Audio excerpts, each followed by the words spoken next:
April থেকে June এই সময়টাতে যে কোনো সিদ্ধান্ত নেওয়ার ক্ষেত্রে আপনারা অনেক বেশি এনার্জেটিক থাকবেন, তৈরি হবে খুব ভালো কনফিডেন্স।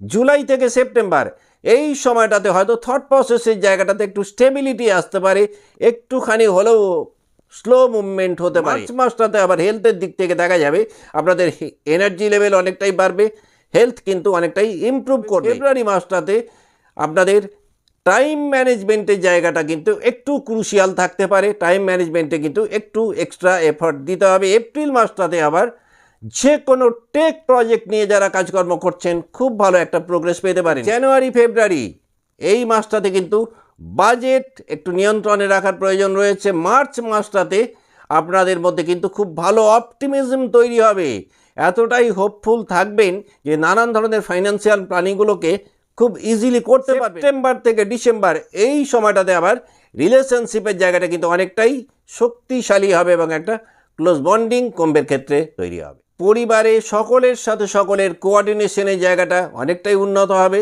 হঠাৎ করে বাড়িতে কোনো আনন্দ অনুষ্ঠান অনুষ্ঠিত হতে পারে যাদের জন্ম রাশি বা লগ্ন কুম্ভ।